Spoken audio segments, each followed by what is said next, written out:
మీరు కూడా అసలు ఈ సోల్‌ఫుల్ వ్లాగ్స్ భయ్యా ఎవరు అంత ఫుడ్ ఎలా తింటున్నాడో అని షాక్ అవుతున్నారా? అయితే మీరు ఖచ్చితంగా వీడియో చూడాల్సిందే. ఎందుకంటే మీరు అతను తినే ఫుడ్ చూసి ఆశ్చర్యపోతే ఇప్పుడు నేను మీకు చెప్పబోయే వ్యక్తి సోల్‌ఫుల్ వ్లాగ్స్‌కి గాడ్ ఫాదర్ లాంటివాడు. అసలు ఊహించడం కూడా కష్టం. మరి ఒక మనిషి అంత తినగలడా అని మీరే అంటారు. అతని పేరే జర్మట్ నియో. అతని ఫేస్ చూపించడం కంటే ముందు అతని యొక్క క్యాపబిలిటీ గురించి మాట్లాడుకుంటే ఒక సింగిల్ సిట్టింగ్‌లో 100 బాయిల్డ్ ఎగ్స్‌ని తినేయగలడు.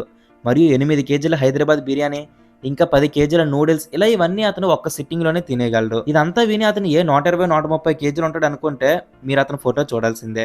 ఆ 8 కేజీస్ హైదరాబాదీ బిర్యానీని కూడా అతను ఇబ్బంది పడుతూ తినలేదు. అతను ఒక సిట్టింగ్‌లో యావరేజ్‌గానే 5 కేజీస్ ఫుడ్‌ని ఈజీగా తినేయగలడు. మరి అంత ఫుడ్ తింటున్నాడు కదా! బహుశా ఫిట్‌నెస్ మీద అవగాహన లేదనుకుంటే మీరు పొరపడినట్టే. అతను ఈ ఫుడ్ వ్లాగింగ్ ఛాలెంజెస్‌లో ఎంటర్ అవ్వడం కంటే ముందు అతను ఒక ఫిట్‌నెస్ ట్రైనర్. బ్రహ్మానందం గారిది ఒక ఫేమస్ మీమ్ ఉంటది కదా! కంచం ఏంటి ఎంత ఉంది? ఫైనల్‌గా ఆ కంచంలో పెట్టిన ఫుడ్ తినగలిగే వ్యక్తి మనకి దొరికాడు.